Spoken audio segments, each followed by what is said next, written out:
Are you ready? Starting now? Now you just messed it up, you knob. God, you know that the shit that we go through for this, huh? I know. Fuckers better appreciate it. When we started, we were just like, yeah, we're just going to do this, man. You know, shoot our wad into the wind and see what happens. What's the title of this podcast again? I don't know. I don't know. Something with a penis, I guess. Right. Our fucking faces are everywhere now. Right. But you're welcome, ladies. Right. Popular with the ladies. Right. Oh, I'm not even going to apologize because hopefully it sounds fucking hilarious. Yeah, totally. This is fucking explicit now. The explicit button. Let me use my finger. La, la, la, la, la, la.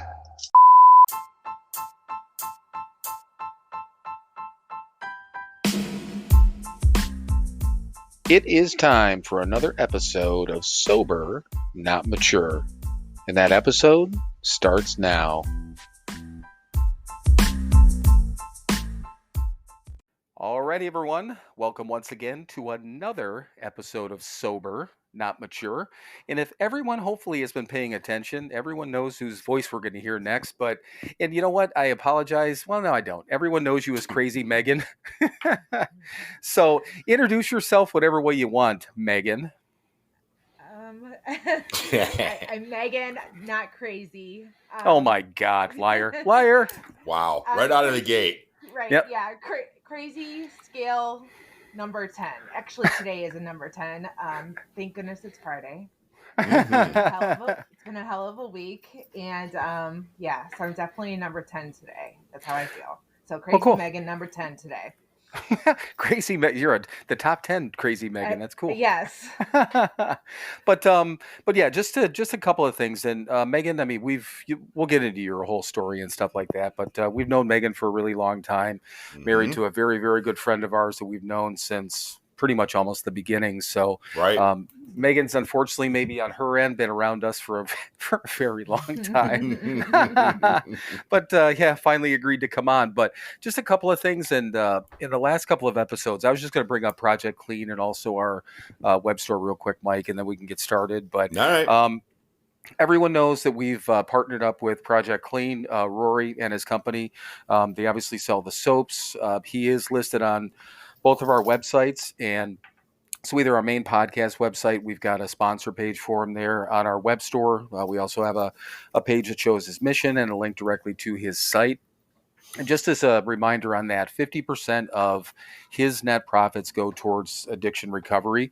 And we've been, fortunate enough to get this little partnership together with him. We're still trying to find the time. He's trying to find the time on his end to come on and let us know all the good things he's been doing in the last, almost 4 or 5 months. Well, 3-4 months since we've had him on. But he's a hell of a nice guy. He's got a good project going. The soap. How do you know what? You never mentioned that, Mike. How do you like the soap? I like it quite a lot. It is. Isn't it great? Good stuff. Yeah, it makes me smell good, and that's not easy to do. So, and I've tried the spearmint that I used first. I tried, and then the what is that? The amberwood that you have. Yep. Yeah, I went through a bar of that. Then I'm back on another spearmint one. Kathy, it was like, first of all, Megan, Kathy said to say hi, so I don't want to forget Kathy. That. So, yeah, she's like, tell Megan I said hi. I'm like, from you? And she's like, oh Yes. God. I'm like, well, I'm gonna tell Megan hi, but right. But yeah, Kathy's like, you go through that soap quite a lot. I'm like, hey, well, maybe I'm just fucking filthy or something. I don't know, but it's good. I wash everything thoroughly. Good to know. Yeah, exactly. And so obviously we have our web store also, and that's SoberNotMature shop.com. And we just launched our whole coffee line on Sunday, so just a little bit under a week on that. And boy, once again, man, a little bit of work involved with that, but and I don't know, honestly, I think it's good. I got the first set of samples, the K-cups for that I ordered. There's another shipment coming that I ordered some, and then we're doing a basket for the YMCA event that Kathy's got coming up. So nice. We're going to give away a couple of bags of coffee there. coffee cup, I may put a couple of our recovery books in there and stuff like that too. So, but yeah, it's so check out the website. I've got 10% is, well, by the time people are listening to this, it's ending as of tonight. I might run another sale on it, but one way or the other, all new customers get 10% anyhow. So visit the websites. So yeah, that's all my shit. And Megan got a couple of teddy bears for the kids, right? I have a funny thing with that. So Emma just started, my 7-year-old just started reading, and so she can, she can essentially read what's on the shirt of the teddy bear. And she said to my mother-in-law, she's like, I don't understand what this means. And my mother-in-law's answer was like, it just means that's your daddy. That's what your daddy is.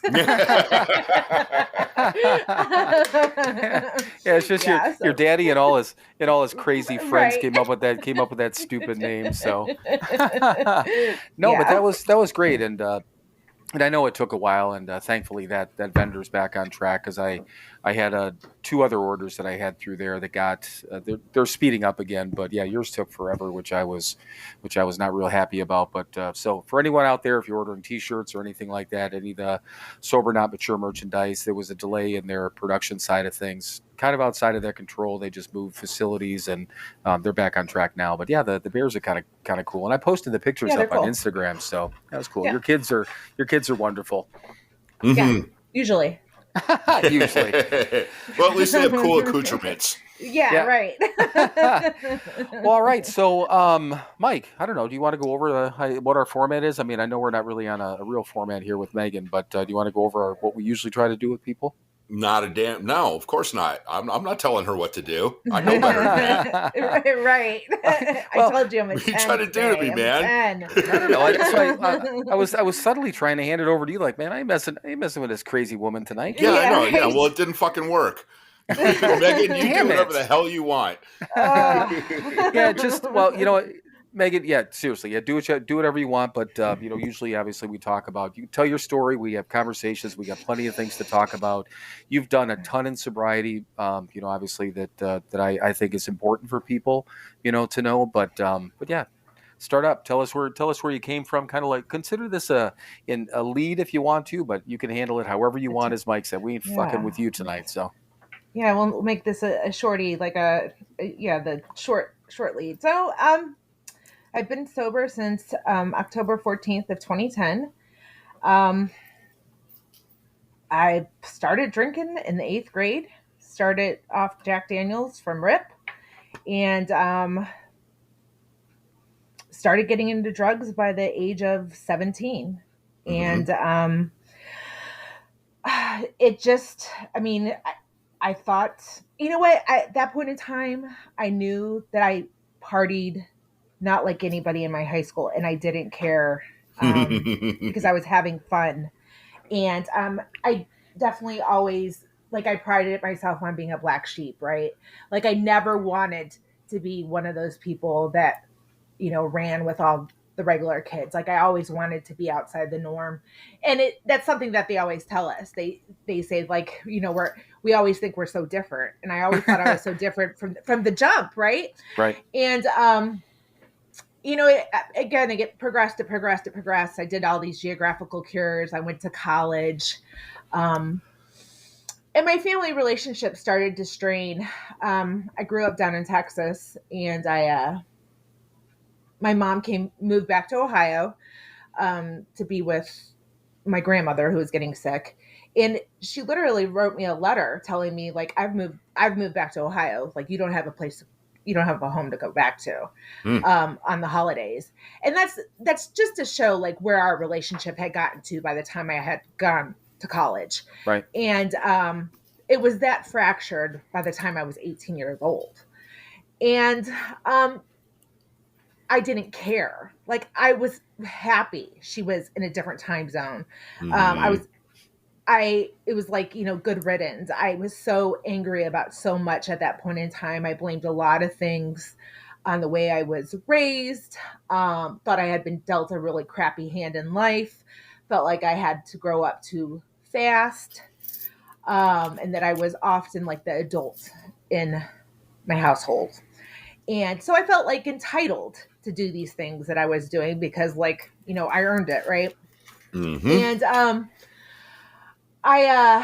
of course, the place for me to work would be in a bar, and that's what I did all through college. And I slung beer, and then I distributed it out of the bar. And I never wanted to have responsibility. I never wanted to have a real job. I was comfortable in like those dirty, dingy, no windows, smoky places. And it wasn't only like the the drinking, it was that atmosphere. Like I Mm-hmm. liked chaos. Like I wanted that. I didn't know what was going to jump off. And I wanted that after party at 3:30 in the morning. And I wanted all that, just again, like that chaos. And years later, after I got sober and life was calm, like I remember that being weird to me. Like me being like not understanding, like this is normal. Like not having drama is normal. Right. Because I had not had that for Mm-hmm. my any of my adult life. Um, I had always created drama, or I sought it out. Mm-hmm. Um, so anyways, my alcoholism progressed. I somehow ended up graduating from grad school, and that was just because I stayed awake for days at a time writing papers. And I I ended up moving to Alabama just because it wasn't Texas. And at this point in time, I thought it was the state of Texas's fault that I was strung out, and nobody was my friend anymore. Right. And I moved to Alabama with a guy, and our relationship was based in drugs and abuse. And for 2 years, that's how we rolled. And we didn't have the money to pay for electricity, but we had the money to play Scrabble and drink Old English. Right. And I mean, take it for how you want, but that's no way to build a life. And I don't realize that I'm an alcoholic. I don't realize I'm a drug addict. I again just think that this is just another crappy hand in life. And I'm going to move to Ohio. And I'm going to go to Ohio, and I'm going to go help. I'm going to go help my mom. Mm-hmm. And not realizing that I'm the problem here. And my parents don't realize that I'm in this drug alcohol jackpot, because I'm gone. I purposely have stayed away, and kept everybody at arm's length. And I can clean myself up essentially for a couple days at Christmas. And when I move home to Ohio, all it is like I can't hide it anymore. Right. And I start having my legal consequences, and I start getting arrested and DUIs, and essentially by my last drink, I'm indicted on felony drug charges, and I'm on my fourth DUI. And nobody's talking to me. Nobody's bailing me out of jail anymore. I have a roommate that I find on Craigslist, and I'm doing anything and everything I can to make money. Mm-hmm. And the only way I can do that is by being high, because I'm like absolutely ashamed of what I've become. Although I don't stop. Right. And I still don't realize I'm an alcoholic or drug addict. I think there's everything else in the world wrong. I'm sentenced to AA at this point because again I have multiple DUIs. Mm-hmm. But like it doesn't. I literally go to these meetings, and then I walk across the street, and I go to the bar. Right. Right. And Yep. I end up in Summit County Jail, and I have a roommate off of Craigslist that ends up. I have this dog that's been with me all the way from Texas, so she had been with me for 7 years, and she was the only thing that had been with me and I felt like non-judged by, because obviously I've been living this lifestyle that deserved judgment, right? Like I All had right. been, and I didn't have a whole lot of loyalty left in my life. And so my roommate from Craigslist was feeding her while I was in Summit County Jail, and I ended up getting a call. Summit County allowed me to take the call from the Cleveland APL, and they had told me that my dog had been beaten to death on Halloween night Oh, damn. by this roommate. And it was the first time in my life that like I felt like I had failed. And anytime before that, I had felt like I don't give a damn if I failed my parents. I didn't give a damn if I failed my boyfriend. I didn't even care if I failed myself, because I felt like in some context everybody deserved that. Sure. But I never felt like my dog deserved it. Mm-hmm. Right. And I finally, like, that was my point of hopelessness. And I also knew I couldn't go back to that house because I had like this visual of what had happened. Because until then, I was going to go right back to my life that I always was going to do. I was going to take all these probation violations and just, go back to living my life. Like, this is just my life. And when I found out that happened in that house that I shared with that roommate, I couldn't go back. And so now I'm homeless, essentially. I don't have, any support from family because of the bridges I burnt. And I feel like I failed something that didn't deserve it. And, Right. I ended up going on this small tour of Ohio jails, and I end up in Parma. And essentially, while I'm in Parma, they end up finding me a spot at the Jean Marie House, which is, that's where God steps into my life. That's not my doing. It was not me speaking the truth when I talked to the assessor that got me into the Jean Marie House, because I definitely haven't told the truth in 15 years, and I definitely wouldn't have then. I ended up at Jean Marie House 2 days before Thanksgiving in 2010, and it was not. I didn't go in there jumping for joy. I didn't necessarily want to be sober.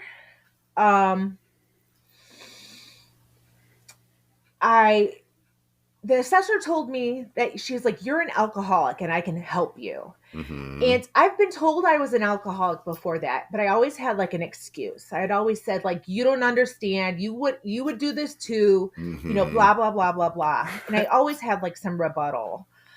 And I never rebutted to this when she told me I was an alcoholic. I was finally silent. And that's the only way I can feel like that was my surrender, because I finally shut up. And I didn't have this excuse. I was finally like, okay. And, I go into Jean Marie, not necessarily sure I want to be sober, but I just know that I can't go back to where I was. And, that's kind of where I sat on the, I think of like those weights, the what are those pendulum weights? Sure. Yeah. And like, it's better for me not to go back than for me to go back. So I'm just going to sit here and just like ride this out as much as I can. Like the lesser of two evils. Yeah, it's exactly what it was. The lesser of two evils. And I slowly it started to look better and better. And one of the most notable things that happened was like people showing me respect and like carrying my belongings that were in a trash bag in. And like, it's little things like that. But I hadn't been shown respect in so many years that like that is one of those things that sticks with me. Like, I can literally take myself back to that moment and how I felt and remember the girl's face that carried my plastic hefty bag in from when I got out of jail and took it into the Jean Marie House. And it's like those actions of those people that made me ride that wave. Because again, like, I don't know about sobriety, but that's cool. Yeah, there's something Like, going on here. Yeah, that's cool. I can get down with that. And 2 days before Thanksgiving, and there was a lady that came in, and it was only me and one other girl there, and she ended up cooking a big spread for Thanksgiving dinner. And it was that day that I was like, I can't believe this woman's in here cooking dinner for two girls she doesn't even know. And I was like, I like that kind of love amazed me. And again, not necessarily sobriety, but like that action, I knew that was amazing. Mm-hmm. And slowly things started to happen, and I didn't even realize it was happening. But it was those little things like love, respect that carried me until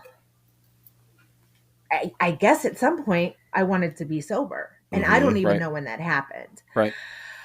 And so I guess when they say like, don't leave until the miracle happens, like I believe that 100%. Mm-hmm. I don't, like at some point that miracle happened for me, and I can't tell you when it was.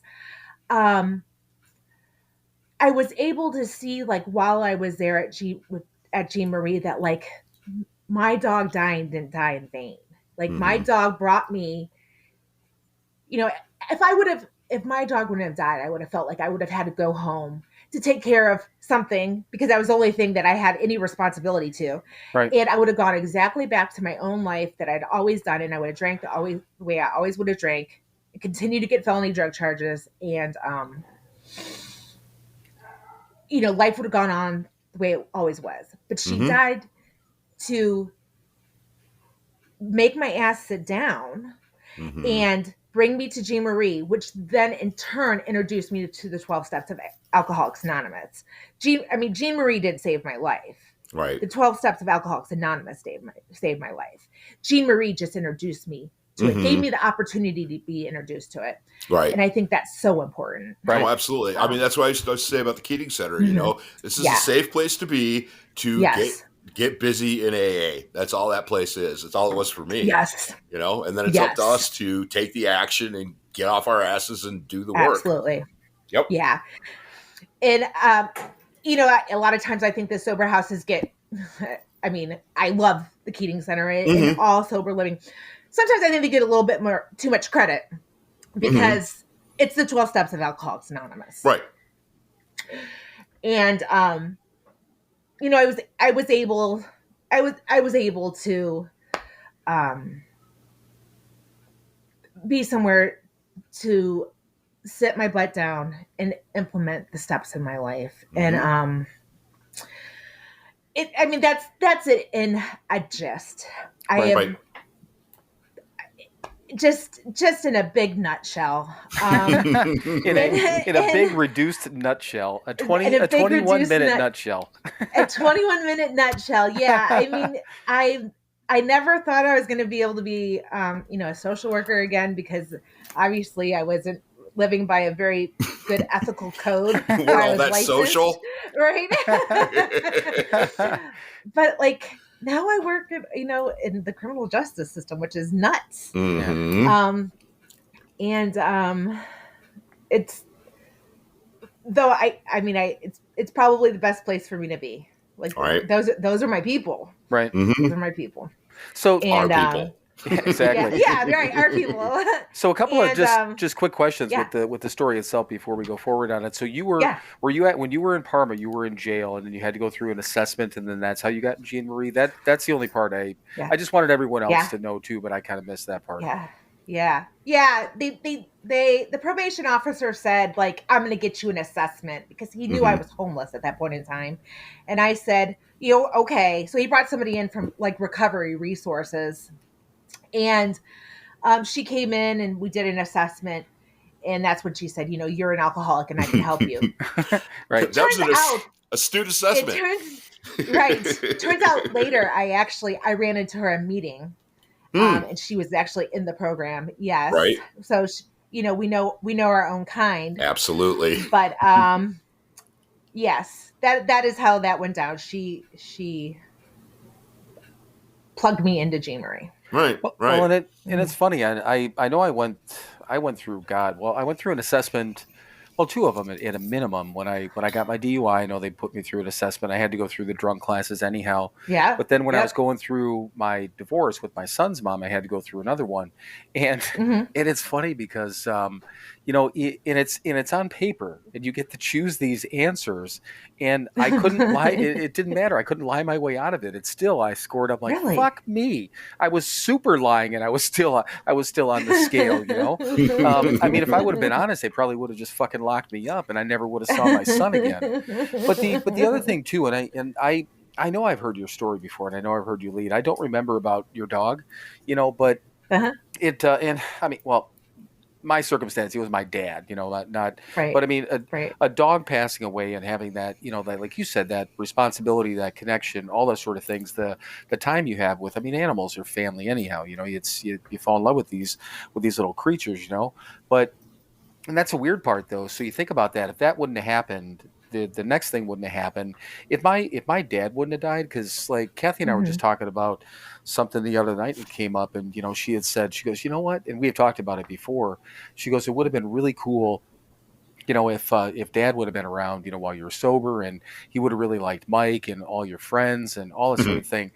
That never would have happened though, you know. And I know for a fact, had he not died like that, I wouldn't have went totally off the edge, and I never would have ended up in the detox. And there was no other driving force for me to get sober. And I didn't want to get sober at the time, but there was no other driving force to bring me in there. And it's weird, but sometimes shit has to go down. Yeah. You know, absolutely. for us to be in that circumstance, or I don't know, maybe you're walking down the driveway and you fall on your face. I don't know. Exactly.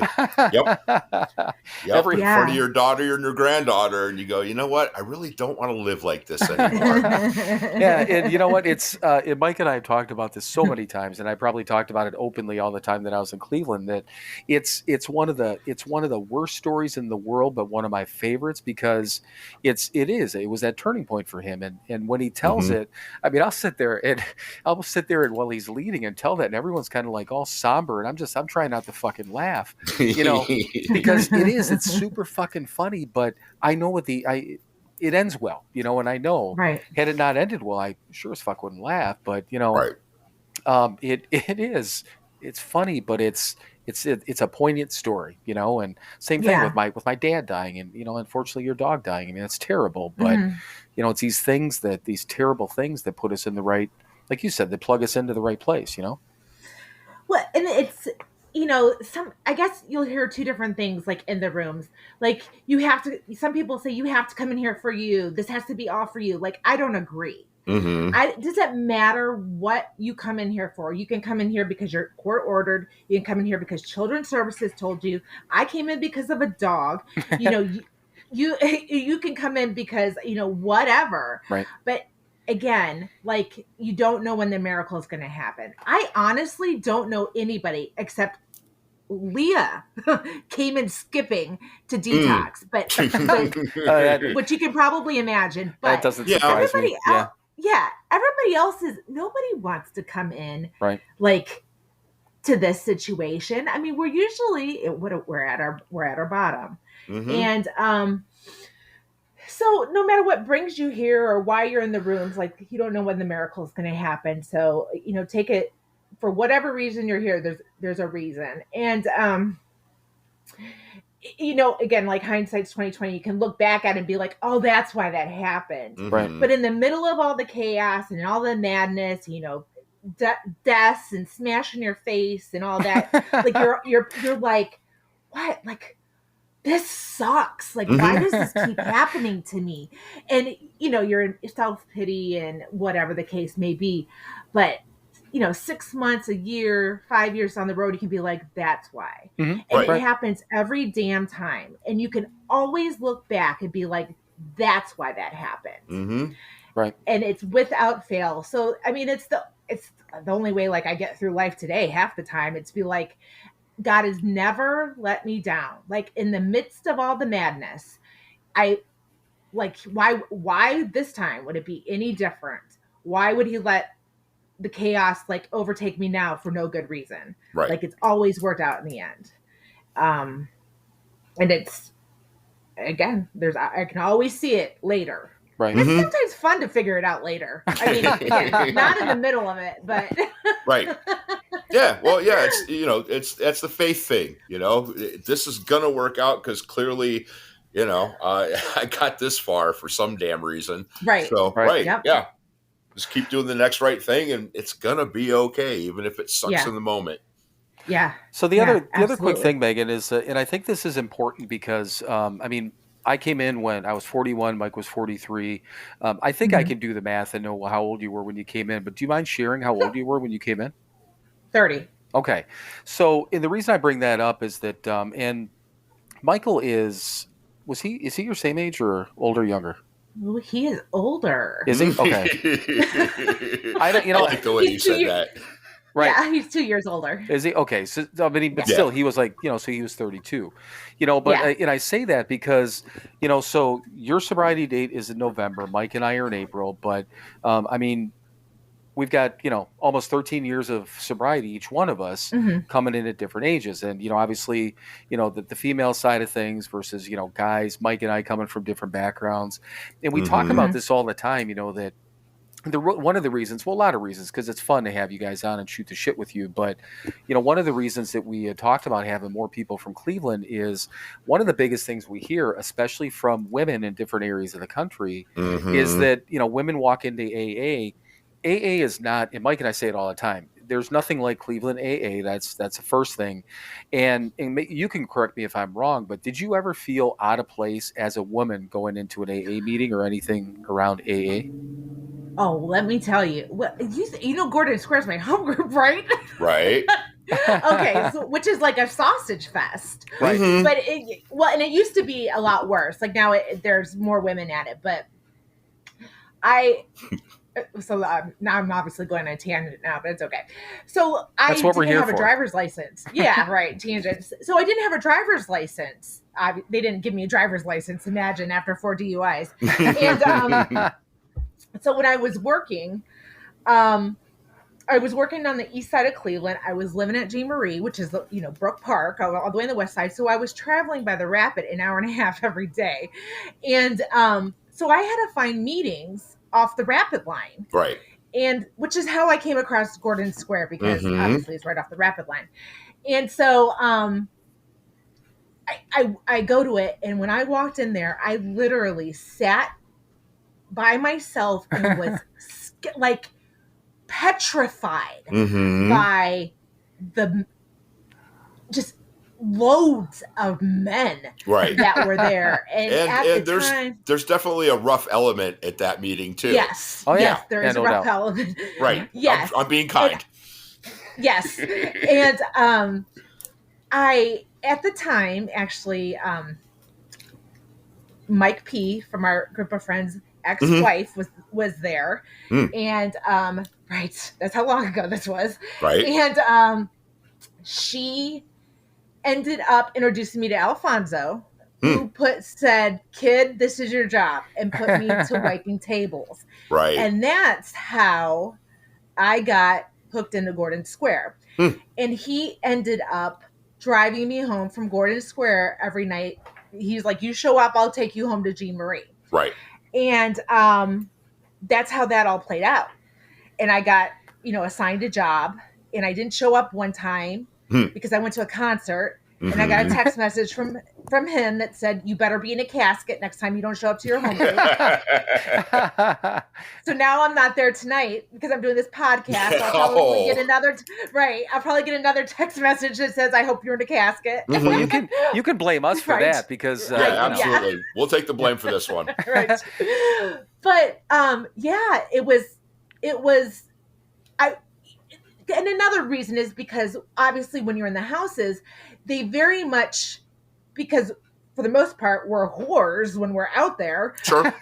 They keep you. Yes, we were. They keep the women to the women and the men to the men. So then when you go out to get a job and you're now allowed at mixed meetings, I hadn't been around guys in general I'd been in jail. Then I went to all women's meetings for 5 months now. Right. So you throw me out there and you put me into a meeting like that. I was like, what is this mess? And so And then there's creepy people, and there's Sure. people that prey on. There's people that prey on sick Newcomers. people. Right. Yeah. Yep. Yeah, absolutely, 100%. Yeah. Right. But you never really, I mean, yes, when you initially walked in, you felt uncomfortable, but you had people grab you up and, Yes. and make you feel comfortable. That And now didn't it's last still very long. every Friday. Yes. Yeah. Right. Yeah. Well, and that's one of that's kind of like and Mike just made the exact point with that, is that Yeah. even though, and I get it, especially young attractive women that walk into a meeting like that with a bunch of guys, I get it, I absolutely get it, Mhm. but the thing of it is, and we always talk about the strong connection that all of you women have in the Cleveland area, and I didn't know that that's how you met Alfonso. I didn't know he did that right away. Which Yeah. is, I mean, that actually, that story just kind of made our point, is that it's, even though it's there's creepy motherfuckers out there and bad element, I'm doing my air Right. quotes, that still somebody was there to take care of you and make sure that you were She did. handled. And Alfonso's been sober for a fuck ton of years, but it doesn't matter. Yep. He could still be a pig, I mean, it doesn't He guarantee it, but he's not, he's a good dude. And that's the whole point. The unfortunate part is, I think that I feel fortunate that I got sober in the Cleveland area, and I want you, the women and all the other friends that we have, I think there's a huge advantage to that, and it's different, so that's cool. And like I said, we've come across that situation, that conversation with a lot of women that are just basically just feel as if they're not picked up, they're not comforted, they're not taken care of, and I think it's not AA's fault, it's these fucking meetings in different areas and these yahoos in different areas. Well, it's the alcoholics, man, because right. I mean, that's the thing about AA. It's from the bottom up. Nobody. That's the cool thing. One of the things I like about AA is there's nobody from on high telling us what to do. Right. It's up to us. It's the bottom lowest person is the most powerful. The newcomer is the most important person in the meeting. Right. Yeah. Right. Well, and I think it's how you handle it. So I mean, and Mike, when you were secretary at Paradise, I mean, when I was secretary at Gordon, people would come up, or they would bring a newcomer up and be like, Betty Sue is new. Can you introduce her to some new people? Right. And I think that's the way to get. Otherwise, people like amoeba together, right? Sure. Like they come in with a group and they don't branch off and meet other people. They just they're like a big amoeba. Right. Or the other way, you come in by yourself and you don't connect with anybody, and you go, well, this is not going to work for me. No. Right. Yeah. Right. But I mean, which honestly, if Mike P's ex-wife didn't introduce me to Alfonso, I would never have gone up to somebody at that meeting and said, hi, I'm new. I need to know somebody, Help can you introduce me to somebody? Yeah, right. I never would have done it. But that's the way it works best. Yeah, that's the way it's supposed to be. Absolutely. Yeah. Well, and at the time that I came into the Keating Center, I mean, and I look back at it now, I've said it probably 1,000 times, that the fellowship, the guys are what kept me there, because I didn't get my head out of my ass for 9 months. I know for a fact I didn't, but if it was these guys, and a lot of them that I've known since. I mean, your husband, Michael, this Michael on the Mike on here, all these different guys that we hooked up with at that time frame and became friends with, made this whole fucking thing tolerable. Because I didn't want to fucking be here, but and that's all it takes is for somebody to say okay. And I didn't know I wanted to or needed to be guided, but then Marty, guided us everywhere, in these house fathers and everyone, Vince, back to the Vinces and all these guys, the guys that, who do you know? I mean, these guys that just took us under their wings, our sponsors at the time, but that's how this thing is supposed to work. Like you just said, Mike, right? Yep. Right. Absolutely. So, I think since we got the initial part of your thing out there, Megan, Mike, you want to take a quick break? Yeah, we should go back real quick. So when we were starting, though, Megan gets on, and we only record audio. So I'm like, you can turn your camera off, and she's like, I broke this to begin with. Her headset boom, the microphone boom is just kind of hanging there. So we're talking back and forth. Finally, Mike gets on, and it gets to be, it's just hanging on my face. It's just sitting on my face. And then on she's my like, chin. and then Mike finally gets on. She's like, yeah, she's hitting my chin. And she's like, would it be better, guys, if I held it? And we're like, oh, God. I'm like, shit, man, I got to start recording. I got to start fucking recording. Just Just Please so cup it gently. Yes. Mind the stepchildren. All right. So seriously, on that note, I think we're going to take a quick break. Go ahead, Mike. We are on that note. We're going to take a quick break and a word from our sponsor. Fuck off, man. A word from our sponsor right now. Hey everyone, it's your friends at Sober Not Mature. Hi there. And, yes, it's both of your friends this time. Hi Mike, how are you? I'm well. How are you, Bill? I am doing well, but we do have a purpose. We actually usually talk about our one website, but we actually have two websites now. So two websites in one. All right, so everyone knows we still have the podcast website that is www.SoberNotMature.com. And we just launched the store website, so we also have that. Do you know what the website address is on that one, Mike? Of course I don't. It's pretty easy, Mike. It's www.SoberNotMatureShop.com. So but from the podcast website, you can still hit the store link and get into the web store, or you can access it from our Instagram page through the highlights. We've been posting quite a bit about it, and we'll continue to do that. But do you know what's on the second website, Mike? Well, there's a store. There are products that you can purchase for you and your loved ones. Well, Mike, do we still have merchandise? We have merchandise. Well, we got T-shirts and coffee mugs and all kinds of crap. And one of the coolest parts, we also do have all the recovery books from Hazelden, which is kind of a big deal. That is a big deal. At least for us. So all the books that we read, God Grant Me, 24 Hours, the Big Book, the 12 and 12, all of those books are available for sale on our website. And once again, that store website is www.sober. Trying to help, man. I know you are. You're not helping, though. Okay, now I got to say www.SoberNotMatureShop.com. .com. Visit that today, or visit the podcast website, which is, again, the podcast website. So www.SoberNotMature.com. Did you just say sober but not mature? Yeah, sure. Write that down. Yeah, like fucking mush mouth or something. All right, everyone. You've suffered enough with this, and we'll get back to what we were talking about previously. So visit the websites, though. All right, everyone. Welcome back for our quick bake and hanging on to shit. It's being cupped gently. Yes, it was just great when you said we're going to take a quick bake. And so here's the thing, Megan. I know. Well, here's the thing, Megan. That so we started putting this basically it's just like an advertisement for our websites in the middle of it. Mm-hmm. So, we do this break, and I don't know. It's Mike come up with us. He makes me laugh sometimes when he does it, but sometimes on purpose and sometimes not. But then you'll hear his. Have you listened to the end of our episode yet, Megan? I heard that. I listened to Tony's episode. Okay. Did you listen to it all the way through for when Mike wrapped up? No. Okay, so you'll hear that. I listen to Tony so long, and then I'm like, too much Tony. No, just kidding. But no, you're not. But no, with Mike has I enjoyed listening to his thing and a sponsor, and then on the way out. But I always try to shut up because as we call it, he's like, oh, he wanted to give me a clean read, which I do, but every once in a while I can't stop laughing. So, but anyhow, so all right, so you're in AA, you're at the Jean Marie house.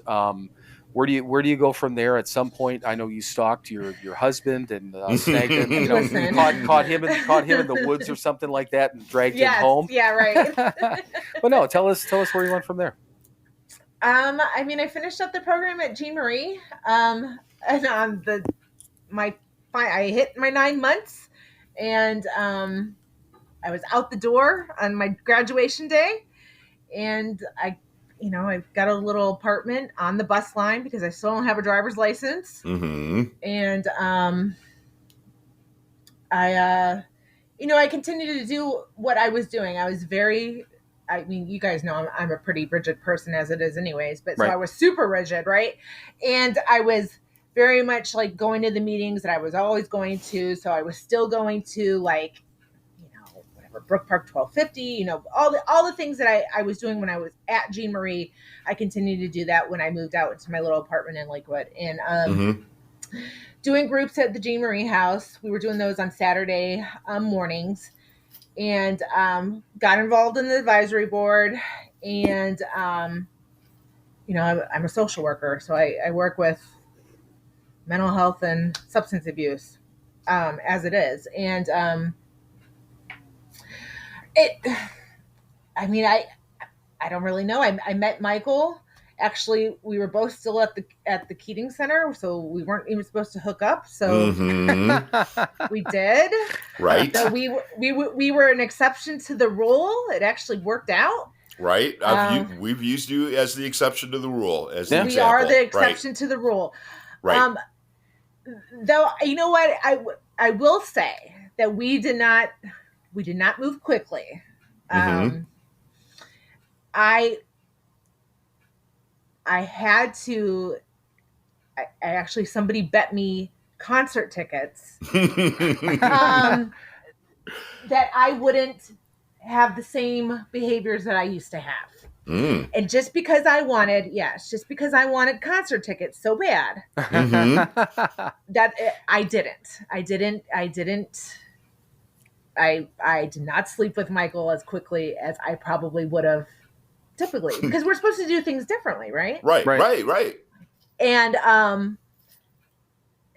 that's the only reason. And I really think that was hard, number one, because that wasn't my norm for how many years.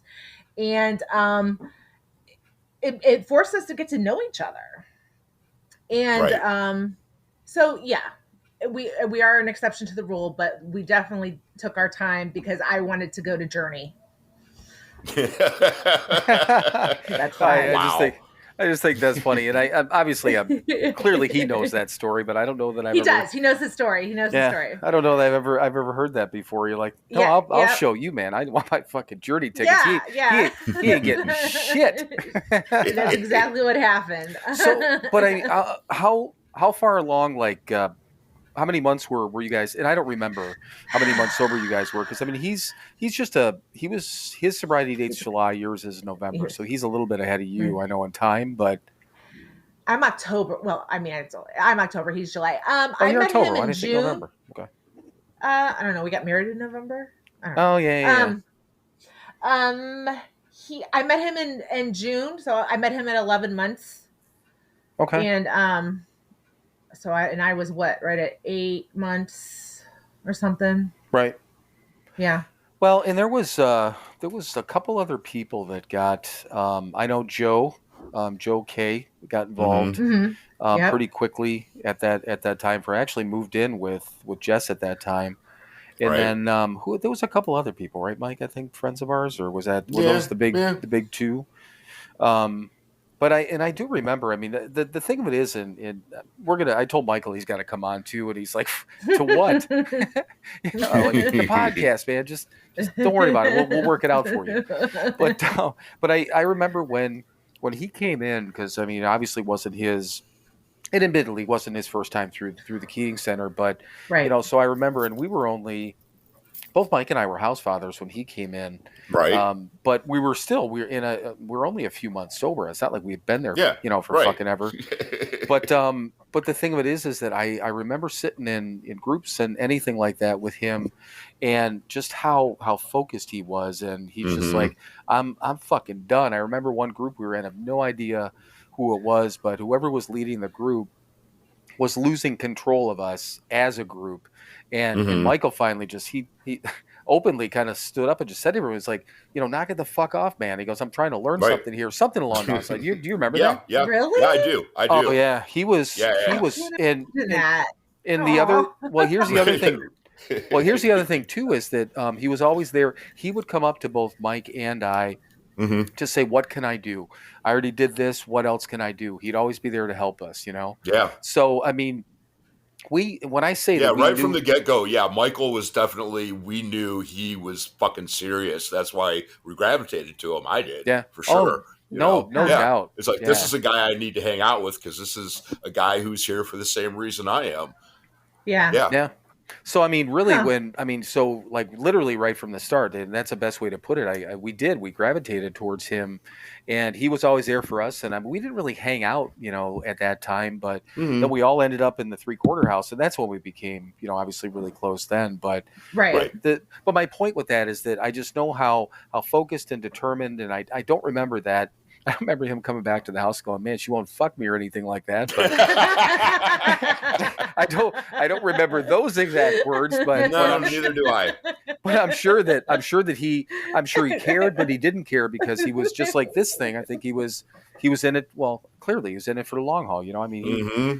and I know that for a fact. I mean, he adored you from the start. So, Yep. but yeah, just Michael had a very determined nature and focus and all that stuff. Right from the start.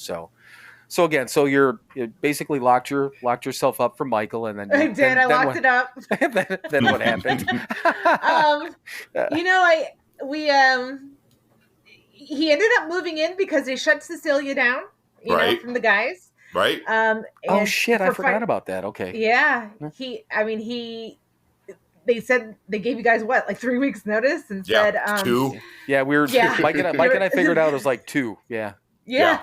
And they said, hey, he was like, I need to find a place to live, that Cecilia is going to the girls. And at Right. that point in time, he was, I think, spending like 2 nights a week at my apartment. Right. And I literally had like a 400 square foot apartment. And,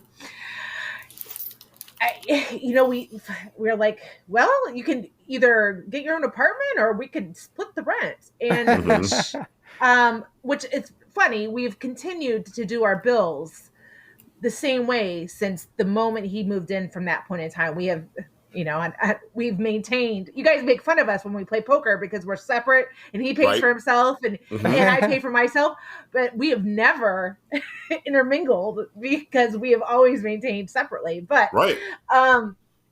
It's worked. And so he moved in, and it was just because for money reasons, really. And we're like, well, shit, you're sleeping here twice a week. We'll just go ahead and move in. Right. And that's what happened. And, I continued to do what I had been doing, and he continued to do what he had been doing. And Right.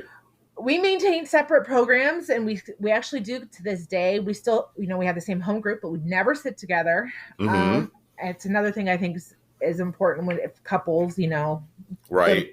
meetings together. I mean, we'll ride together, but we don't sit together. And I just maintained, connection to the people that inspired me. Like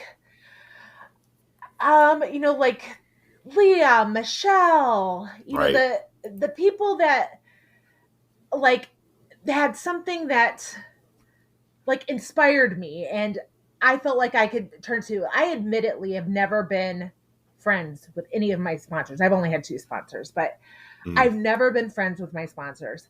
I've never been the person that goes to retreats with my sponsors, goes and gets pedicures with them.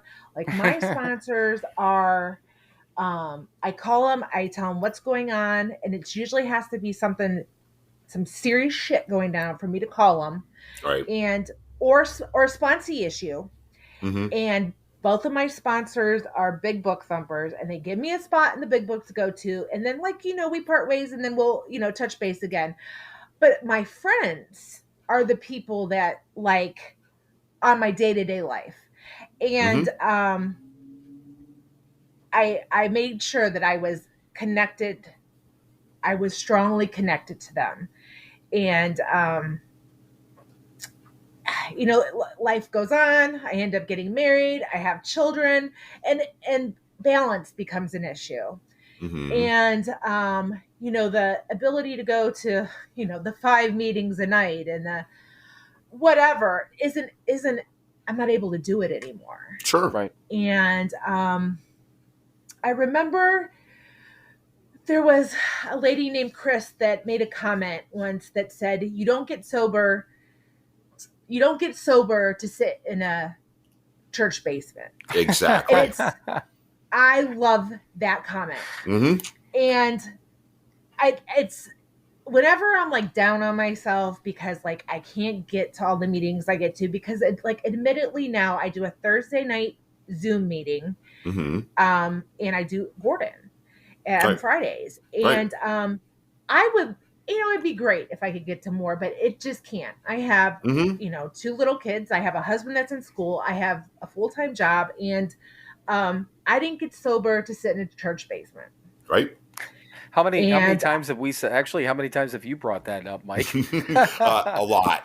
Yeah. Yeah. You know, I mean, yeah, I'm the same way. Right. I work my ass off. I work 12, 13-hour days. And, yes, I get my home group every week, and that's what I do. And then we do this thing on Friday night. That's my outside stuff. But like you said, all that stuff that we learned in halfway, we're still doing it. We do our readings in the morning, Michael makes your bed. He's still making your bed, right? Usually. Okay. Well, hey, no, Not all the time. Bill. Well, I remember some wedding vows. Oh my gosh, yeah. Oh shit, that's right. You know who's the guilty one though? It's me now. Okay. It's me, because I'm the one. It used to be him that would leave later, but so now I'm the one that's leaving later, and I'm the one that's hitting snooze. I know. You know what? You just called me out. All right. Okay. Well, again, I remember some wedding vows. I remember him you know what? I mean, Bill and I were sitting next to each other in that church, and when he made that vow to you, we looked at each other and we just smiled our asses off because we knew what it was. It was beautiful. It was beautiful. Yeah. Well, and your wedding was probably one of the most fun times I've had, and I loved how the ceremony, mixed in, the religious side of things along with the recovery side of things. It was really cool. It's really cool. Well, and I think you would only know it if you were in it. Too. Right. Yeah. Absolutely. Yeah. Right. Yeah. Oh yeah. Yeah. Right. It wasn't in your face. Like No. I mean, the Our Father, of course, is a religious prayer. And I don't think anybody in that room would have known why we stood up. Right. Right. Unless you. Well, yeah, there's quite a few of us there that knew. Right. But we tried to do that. The wedding was, there's some people that say like they didn't, they don't want a big wedding or anything. There's nothing I would have changed about my wedding day. It was absolutely great. Yeah, it was beautiful. It was and it was what we were all how many years sober? What, 3 around 3? there? Yeah. Right at 3. 3.5, in that area. Yeah. Right. So it was one of my favorite days of ever. Well, and the funny thing is, I think about the people back then that I didn't even know you that well, Megan. At that time, I did, but I didn't. I didn't know Bo at all. I just remember we were all the dudes were talking about. We're like, fuck, man, she looks better in a tux than any one of us, man. And she did. She wore a tux. Yeah. She wore a tux better than any one of us could ever wear a tux or a suit or whatever. She looked fucking awesome. Leah, I think I just got to know Leah because I knew Steve, and I had just met like Leah at that time, and there's a lot of you guys from the women's side of things that I didn't know even half of those women. So, but we talk about that all the time with not just again the Michaels and the Tonys and all the different guys that Mike and I have known forever, but this web of friends that we have now based on all of the people just coming together and all this sort of thing. It's cool. I mean, you look at all the people we played poker with, Mm-hmm. If you looked at all the different backgrounds and all the different, we've all got what I consider to be, a decent amount of sobriety, of course, but that all the people came in under different circumstances and whatever. And just, I don't know. I think we got one of the best groups of people all around, backgrounds and everything else, of people that you can ask for. They're just good. They're good, Right. solid people, man. I would agree for sure. But I'm yeah, grateful. yeah. Oh God, yeah, no doubt. But then the coffee bar at your wedding, it was like that. I think Michael said that we wore that guy out. He goes, I don't think that guy's doing that anymore. I'm like, seriously? And he's like, no. I mean, whatever he had, there was a constant line because, it just, for everyone out there, we probably talked about this before, but so there was no booze at your wedding. Right. But this cool little coffee bar, and if I remember correctly, it almost looked like the equivalent of a larger type of I don't know, like popcorn or hot dog stand. It was nice, Yeah. but I mean that was his coffee area, and he Yeah. had what, 3 or 4 different types of coffee. But Yeah. in his by what I think was his mistake, it was all individually hand pressed. He was using a French press. So each cup of coffee took forever. And I mean, you got a bunch of fucking alcoholics in the room, and this dude's fucking French pressing each individual cup. I'm sure that dude got worn out. He had to have got worn out. Poor guy. I was like amped up though. I had like a cup of espresso. I'd never had an espresso before in my life, and I'm like, oh my God. I'm like fucking buzzing on the way out of there. In the other direction though, not the old kind of buzz. I was just fucking feeling like I don't know, getting a heart attack. On a side note, when you're talking about buzzing, I can talk about this on here. So I saw a thing on Facebook today about the old McDonald's coffee spoons. Oh yeah. Talk about. I didn't know that's what they used to be used for. Oh God, yes. Yeah, they were. But McDonald's coffee stirrers back in like the 70s and the early 80s were little spoons. They were perfect for dipping in and putting up your nose. Yeah, I had no idea. Well, and I remember those straws, you're a but child. I never knew that. Yeah, yeah. But I mean, I didn't know that either. But I remember those straws. Well, yeah, because you're not a drug addict. Right. One of you is a child, and one of you didn't do drugs. I was like, oh wow. Yeah, they were wonderful. They were perfect. Well, you should have so of course I got lost in the comments in this thing because it was fantastic, and people were like Mick cocaine and all this stuff, and they were saying like you could still buy them on eBay, and I'm sure you can. Oh, there's got to be, yeah. I wouldn't be surprised. I was amazed by it all. When you were saying buzz, that was my little brain break today from work, and that's where I went with it. Was on the McDonald's coffee stirrer. Yep. But yeah, and to kind of answer your initial question, yes, you can talk about whatever the fuck you want on here. We don't. Megan, don't talk about McDonald's and their cocaine straws. How dare you?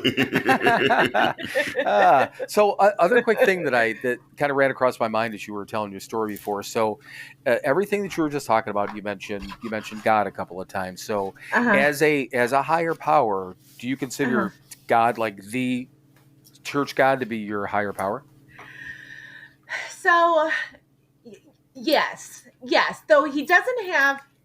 So I went through, and you probably had other people tell you this, but I went through and I have like different attributes. It's not all the attributes of like a Protestant God or a Catholic God. It has, he's accepting of all marriages and whatever, all the things that are important to me. Although he physically looks like the Goodyear blimp with the guy with the long white hair, and because that's just what's drilled in my head. Right. And so when I say God, that's what immediately comes into my mind. But again, like his ethical core is not what was taught to me as a child. Right. Okay, understood.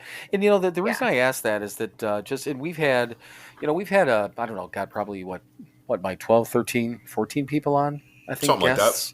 You Yep. know, and I was Tony the same question because he mentioned God, and of course, I mean, we all know, Mike is an atheist. Hi Right. And there. I would say, I would say this at best, I'm agnostic, and you're so.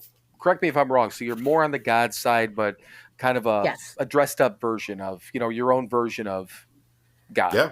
God as you Yes. understand Yeah. it. Right. Yes.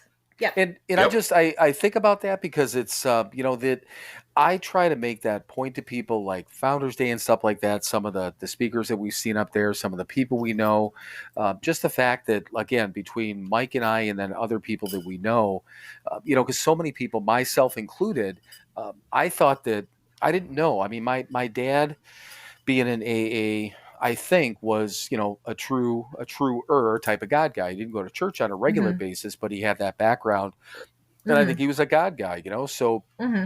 I knew I wasn't, and Mike clearly wasn't. Mhm. But the two of us have the same amount of time. You got somebody like yourself that's got this again, a little bit of a polished up version of the childhood Mhm. God, but still, Mhm. I think it's important for anyone who listens to us, because we do have people that are possibly normies, that are possibly Mhm. on the verge thinking, is this my thing or is it not?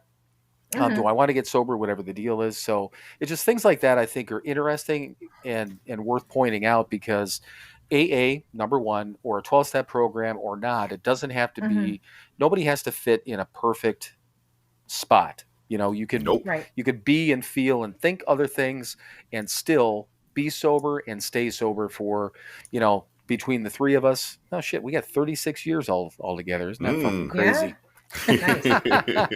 I just, oh God, I had to do math for a minute. Oof, I need a break. That's But okay. You no, did it wrong. Anyway, it'd be 39, but or 38. Oh yeah, you're right. oh yeah, I suppose you had the halves in there. Okay, yeah, you're right. Yeah. You're right. I was just taking the flat numbers, but yeah, so Yeah. Mhm. Right. that I shaved off. I rounded down. Yeah, whatever. But speaking of time, real quick, and this is a complete tangent, Megan. Today, this episode is our 52nd episode, so Mhm. technically a year of episodes. Although the anniversary of the Nice. podcast is not until the 27th of February, so we're not completely fronting. We've hit a year, sort of, not on the calendar, but based on the number of episodes. So yeah, you're on our. This is we decided after episode 26 to do like a season 2, which we didn't change anything. Right. We actually did our software change at Prior episode to 20. that. Yeah, episode 23. And then at 26, we're just like, whatever, man. We did like a little recap of what we had done over the year and then went on, Mhm. or over Uh-huh. the 6 months and went on. And in the same deal, we're not going to change anything after this. But No. yeah, it's just kind of, we've been Same doing old this for crap. almost. Yeah. Congratulations. Yeah, it's just, it's fun because, I think about it, and we've been with the Instagram and the podcast and kind of this steady growth and really, and we've said it before, but we've got a really solid, just, I don't know, loyal group of people who follow us, and that whole community of people. It's pretty cool, Mhm. But the Instagram gets busy every once in a while. I mean, it's busy, but I try my best to, keep in touch with people. But this God, I'm thing, not on it. what's that? I'm not on Instagram. You are? I thought. Why did mean, I technically You know- am for this, but I think I've posted 3 times in 9 months. So yeah, Well, I'm not I'll tell you, either.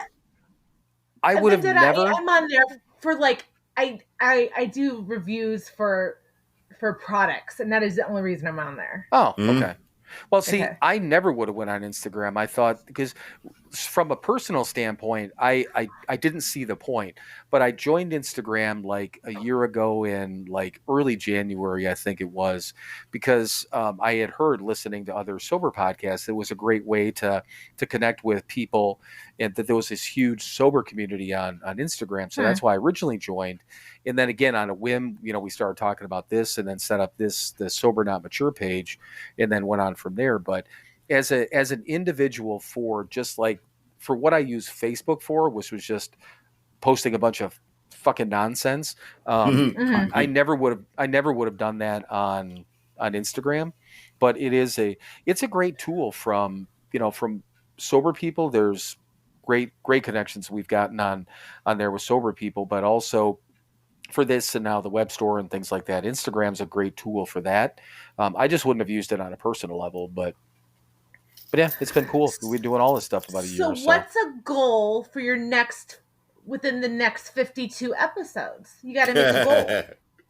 The only, the one thing, and we've been completely open about it, that we want to do is we want to start having a real sponsor, of this. Okay.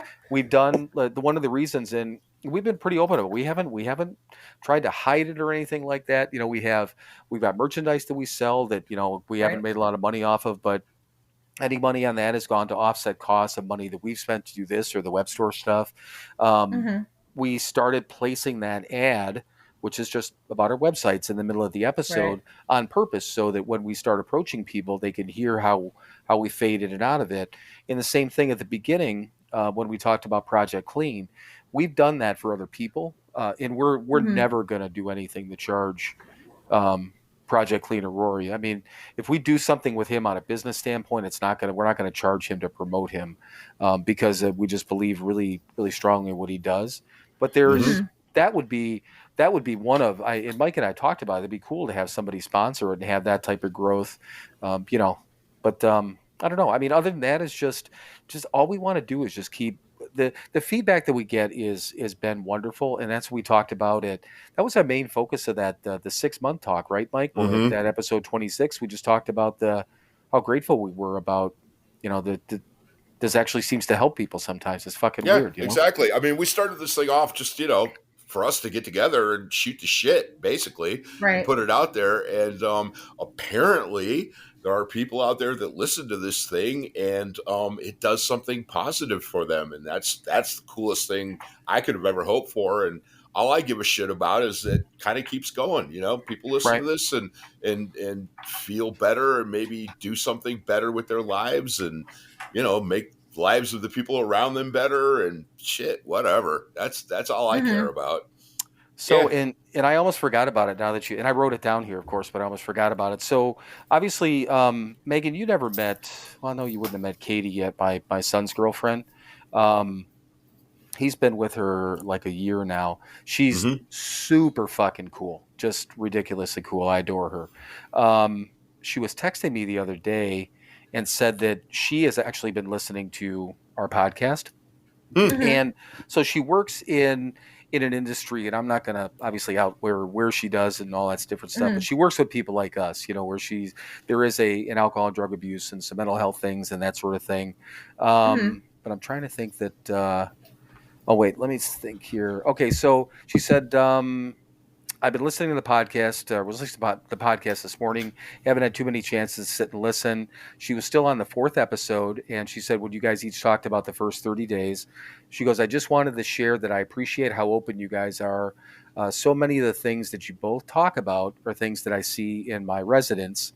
I think listening to you guys helps me so much because I can better understand my residents, and I'm beyond thankful for that. So that was the first part. Yeah. And I was just like, I obviously thanking her. And then I told her the same thing, that basically just if it helps somebody, that's cool. And she said, I absolutely think it will help people. You guys are so honest about your experiences. And I think it helps people know that they are not alone. And whatever they might be feeling or dealing with is not unusual. And it's okay to feel different things. I really enjoy listening to them. So that's just a brief snippet of what she said. But I had a note written down. And, Katie's a 22-year-old normie, so just some random chick that my son, found someplace. I can't wait till she listens to this one. Hey, love you, Katie. Love you. No, but she's a good shit. I do. I adore her, and they're pretty cute together. And but yeah, just it just out of the blue, she had sent me that text, and I just thought that was kind of cool. So that pretty much encapsulates why we continue to do this. Why I continue to do this. Sure as hell it's listening to Bill run off. Yeah, and we decided that right off the bat that I ramble, but I can't help myself. So just you've been around me for almost 13 fucking years, man. I am what I am. So, but the other thing too, Mike, did you see how the whole tagline sits on everything for the coffee? No, I did not. Oh shit. Okay, so last week, Megan, we were talking. We were talking about the coffee a little bit, and I said, yeah, I said it's all. Told Mike, I'm like, it's all Launches doing this, and he's like, and I said, yeah, so we're gonna have our own coffee now, and he's like, cool. And then he says, he goes, sober, not mature. He goes, no, he said, still sober, not mature, but wide fucking awake. And I'm like, wait a second. And I'm like, because I'll fuck around sometimes. I'm like, I gotta write that down, pretend like I'm writing shit down. But I'm like, seriously, dude, I gotta write that down. That's the tagline that I'm putting on all our posts. I put it on our web store page. That's our tagline now, Mike. Nice. And what I did was to make sure that, depending on what I wanted to put it on, for the word fucking on there, I put F and then a space, 2 spaces, and then the CKING. And then I took Nice. a little red line like you cross through. The letters Mhm. aren't in there. I just crossed it off. Right. So I could it's clear what it says. Sure. But yeah, I mean, because every once in a while, Mike is like, he's like, I don't know. He goes, I just fucking show up here. He goes, I don't do anything Yep. else. Right. But you know what? That right there, that was fucking huge. I mean, these minor things that come out of his head, and one way or the other, we couldn't do this. I wouldn't want to do this without you. I don't think we could. This wouldn't come out the same No. way. This thing happens because absolutely of not. you and I. So Right. And these random little crazy chicks that we come on every once in a while. Absolutely. But no, so back to that. So obviously married, kids, you guys have a house. You got married in November of 2013, so you're coming up on fucking 10 years. Holy shit. Mm-hmm. Yeah. We're all getting fucking old, man. What the fuck? Jesus Christ. And your kids, they're fucking adorable. I mean, they're just Mm-hmm. they're great. Usually. Well, I know. You know what that's what kids are like. right. They're usually adorable. You know what I ran across the other day? I was flipping through old pictures trying to find memes to post on Instagram, and I found the picture when Mike was holding Emma with the knife. With the knife? I know what you're talking about. Yes. Oh yeah, yeah. It was the short story there, everyone, and I'm not going to put it on Instagram because I don't want to get banned. But it was somebody's birthday party, so it was a big knife for cutting the cake. So Mike's sitting there holding this their little baby Emma, and she was how old could she have been at that? Months, 5 months, maybe. Yeah. And Mike's just sitting there, looking all of his, greasy, filthy self. And I'm like, hey, look like you're gonna like eat her or kill her. And I'm like, oh, here. I said, take this. So I gave him the knife, and I said, let me get a picture of this. So he's got this evil look on his face, holding the knife above their daughter. Everyone's fucking cracking up. It gets posted on Facebook. Wasn't it Chris's Licking mom? his chops. Oh, Chris's mom loves that picture. It gives her ammunition to hate me, which is just fine with me.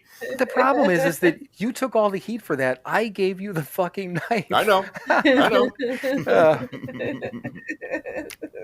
But anyhow, see, this is a fun we have. That was a poker night too. So yeah, that was a poker night. Yeah, poker turned out being a cool thing. I mean, we didn't know it was going to end up being like that, but yeah. Right. Well, I mean, a beautiful memory I have is there was a card dealt at a poker game announcing that you were pregnant. That's true. Yeah. Forgot about that too. Yeah. Yep. That was another beautiful night that I'm very grateful I got to be a part of. Yep. Yeah, I was actually. Poker's ended up being a cool thing. I think one of the things that like the guys in jail and prison, whatever, they're always like, do you think life will be boring? It's what they'll ask them. And they always think so, like, yes, because, obviously alcohol and drugs are ingrained in us, that it's part of like your social life. Sure. And I was like, I promise you it won't be. You're just going to remember it. Right. Like you don't, and you're going to save so much money. Exactly. You get to go see Journey, go home, and have money in your wallet. Go on vacation, right? Right. I mean, you don't like it. I think it's just one of the fears that's out there. I know it's one of my fears. Mm-hmm. Oh, all of us, absolutely. Yeah, and it turns out it's right. You you go on a cruise and you get to rescue refugees. Right, absolutely. Right. Well, you say that all the time, Mike. That you joke around about it. the hell am I going to do when I get sober? Right.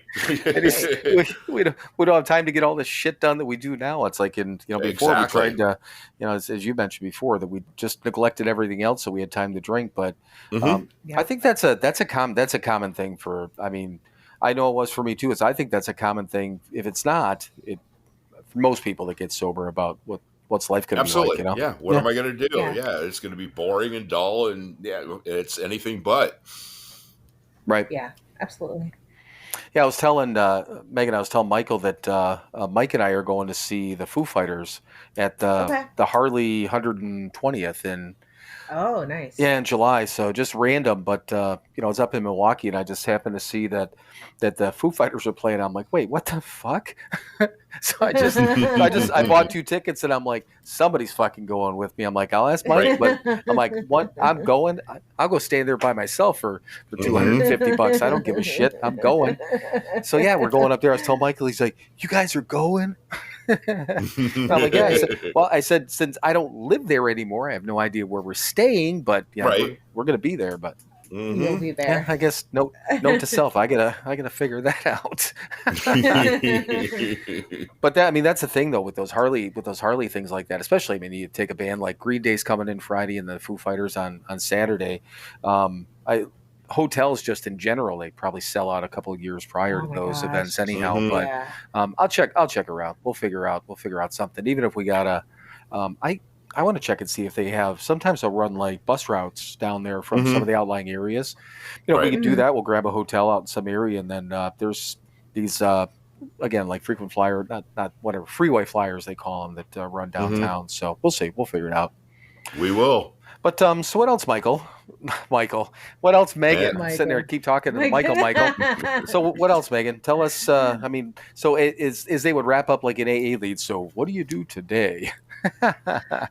Oh, so I sponsor. I'm involved with the Keating Center board. I'm actually go to the Rock more than I am able to get to Jean Marie, and that's just logistical. Right. And that's Marty, really, because Marty bothers me all the time about like I have a lot of people when they get released, they'll go, oh sure, right, yeah, or he's like, I need to know who this PO is, but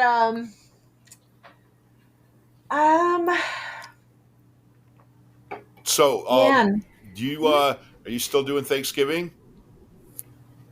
I do. I knew you were doing that for a lot of years. Yeah. You talked about, you 2 days, you came in 2 days before Thanksgiving. Yeah, Talk a little about that. Because that's one of the cool things I think you've always done. Yeah. Yeah. So Thanksgiving, was so important. Obviously, the very, very beginning of me going to the house. I go back to the Jean Marie house to do the morning meditation on actual Thanksgiving. And so they, do the reading in the morning, and they do gratitude. So, right. Just to honor that very beginning and that Thanksgiving where that lady came in, cooked Thanksgiving dinner for us. Right. That's cool. Yeah. Gratitude is an action. We were told that a whole lot, and you continue to take that gratitude and turn it into an action. I think that's a cool thing. I always have. Yeah, we do grateful list every night. We text it. I mean, and I know that may sound hokey, but that's a perception thing. Right. Like I can literally have like today would be this week would be an example of where I'd be like, man, I don't want to do a fucking list. And but it's like I have to remember, like when I remember when I got like right out of jail, and we used to have to do gratitude lists when we were at the house, and that's how this whole thing even came about. I remember being grateful for fabric softener because I finally, my clothes didn't smell like Karma City jail. Do you know what I mean? Right. And I know the smell. Yeah. Yes. And it's like those little things were so important. And at some point in time, like I started forgetting how important those little things were. Mm-hmm. And when I started forgetting how important those little things were is when my perception starts getting jacked up. Right.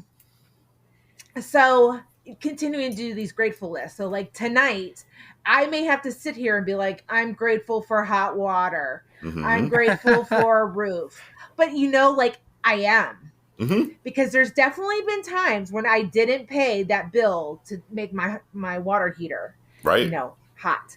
Right. So even when I feel like it's been a really crappy day, I can still come up with those 10 things. Mm-hmm. Right. And it's really not that bad of a day. Right. Yeah. Right. Yeah. Change, like you said, perception.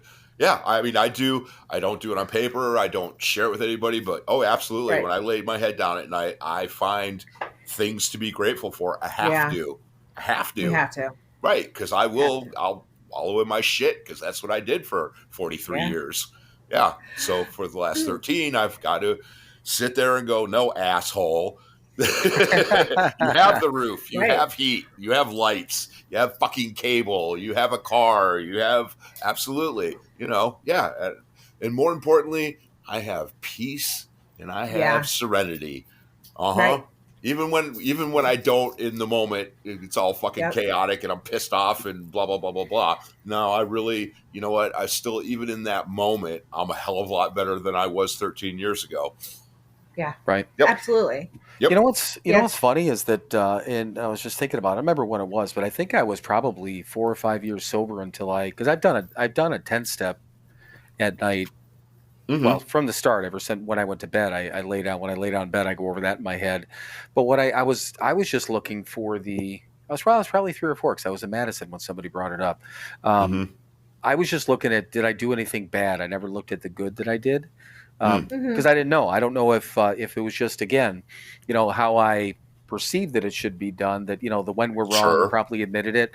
So I'd make sure I didn't do anything wrong. But then now I look at, okay, like sometimes, because I hate my fucking job. It's just, all I do now is I'm just like, I just say work is work. I mean, because it's pointless for me to rack my brain like that right before I go to bed. It's on my mind all day. So I just work is work. But then I'm like, what went weird? What do I have? Again, what do I have anything to apologize for? But then I try to pick out the positives.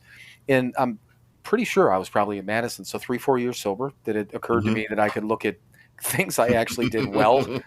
Right.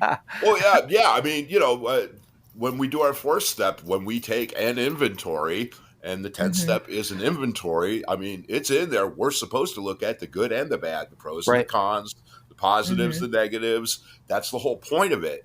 I mean, how am I going to know what I need to hang on to? The couple of things that I'm actually make me a halfway decent person. I got to remember those too, so I can hang on to them. Right. Yeah. Well, and I was probably just conditioned to be always thinking about, fucking up all the time, because I did, and sure. I'm pretty sure, not even pretty sure, I know that's why. But it's the same thing. I mean, Megan, you were just talking about that, change in the perception. But one more point I wanted to make after you were saying that, because Mike and I talk about this all the time. We talk about our routines. We talk about what we do. We talk about what we've done from day one. And I just want to point out to everyone that's listening and has been listening to us say the same stupid things for months now, that Megan just said the same stupid things.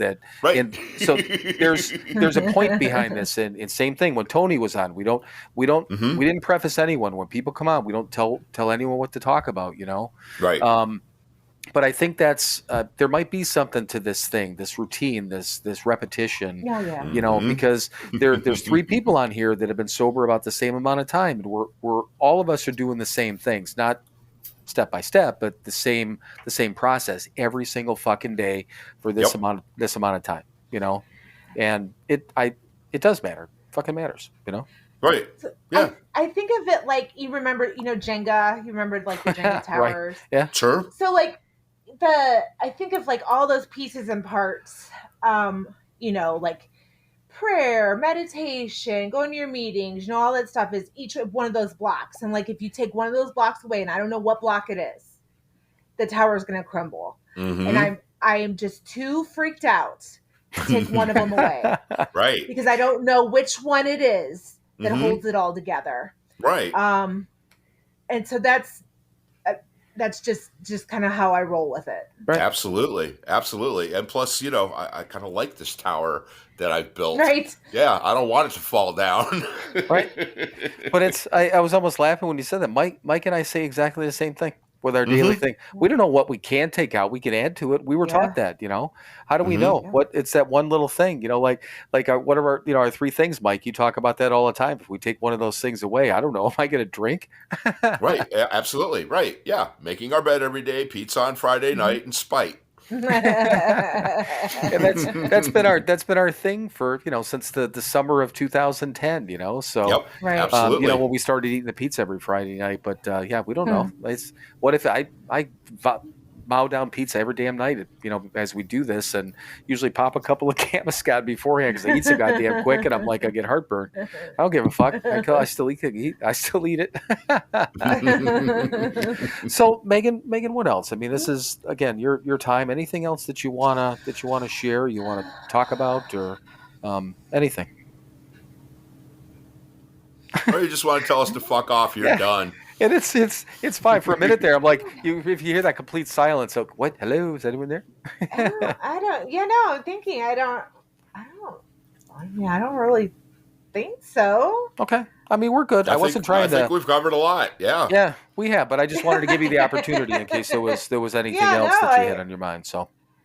I don't feel nearly as crazy as I did when I got on, though. I would like to thank you for that. I came on again, when I say it's been a rough go this week, it's been a rough go this week. So it's kind of like getting on. You know how you feel like when you go to lead and you're like, oh my God, I don't want to go. Mm-hmm. I kind of felt like that.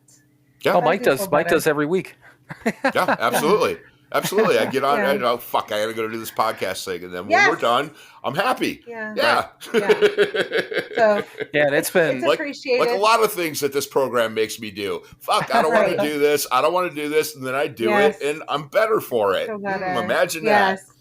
Well, this was like probably one of the first nights, and since we've been doing this, that I was I'm super fucking tired. I was in Cleveland 2 weeks ago, up in Appleton last weekend, so it's like all my days got cut. I usually get at least one night, of longer sleep. I haven't had that in like 2 weeks, and it's like I was sitting down starting to get the episode set up, and I'm like, I'm fucking wiped. And I'm just like, oof. I'm like, okay, I'm good. But no, I mean, that's kind of the point, I mean, that's one of the reasons, like Mike said to begin with, get on here, shoot the shit. It makes us feel better. And if it helps other people, and, it's cool. I mean, it's kind of like the three of us got together for a meeting, and, there might be a couple other people that listen to it. So, yeah, very good. All right. Well, Megan, obviously, thank you. Don't hang up yet. Okay. I'm not going to hang up yet. You just said thank you. All of a sudden, Megan's gone. No, don't do that. Gone. It's just like every other woman in my life. I couldn't help it. But anyhow, so Megan, now Mike, you're gonna get to hear Mike's the way that he closes everything out. So it is your turn, brother. All right. Well, thank you for listening to another episode of Sober Not Mature. I'm going to put in a little personal thing here real quick. Tomorrow's my fucking birthday. I don't care. But if you happen to know me on Facebook, it's the initial J. Michael Harris. I got a little fundraiser going for the Keating Center. I think I've raised about $300 or so at this point. And if you want to pop in there and donate a couple bucks to the Keating Center, I would appreciate it. Anyway, that's Facebook, J. Michael Harris, whatever. So, yeah, if you do that, cool. If you don't, I don't care. So, thanks for listening to another episode of Sober Not Mature. As always, be kind to each other, be good to each other, do something nice for somebody else this week. And as always, we want to thank Megan, too. Thank you very much for coming on. And as always, please, please, please, please, fuck off. Then keep fucking off. Keep fucking off until you get to a gate with a sign on it saying you cannot fuck off past here. Climb over the gate, dream the impossible dream, and keep fucking off forever. See? You like that, Megan? I do like that. I heard you. I heard you laugh and try to hold it back. So I always explain this. A short story. Mike started off first handful of episodes. We're trying to figure out a way to close it out. And he goes, all that comes to mind is fuck off. Right. So he did that for months. And then Kathy found that. Sent it to both of us. So shit, what? Mhm. Again, I can never remember how many episodes. 4 months ago, 5 months ago, doesn't even Something matter. like that. We've been doing it a while. Yep. Yeah, I read and that that's- at the end of every episode now. it made Kathy super fucking happy, and it makes me laugh every time. And every time we Makes have me a feel guest, pretty good too. but seriously, Megan. Well, first of all, Mike, happy birthday tomorrow. Obviously, I already donated. I saw that my boy did too, so that made me Your happy. boy and his I girl. did too. Oh, Katie Yes, did too. and Megan did too. Thank you Oh all. shit! Yep. Okay, I Yep. didn't see the Katie did. I saw my name up, my last name. I'm like, oh, the boy did it again too. Yeah, so that's cool. he did. Yep, Yeah. absolutely. And you know what? Real quick, our old house father buddy Adam donated. Oh no That's shit! cool. Yep, Oh, out of the shit. fucking blue. Yep, no shit. So I Yeah. love to let you know that. Yeah, another. He was with Michael on our first date. I bet he was. I Yeah, could see him doing that. yeah.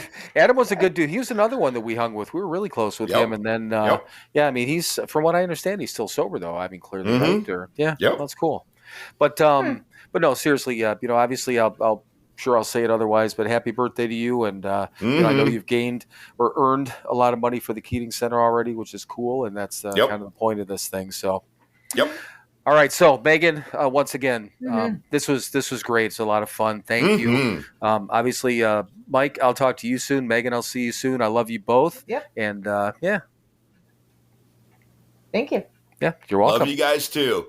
All right, All you right. guys. Bye. Love you. Bye. Bye.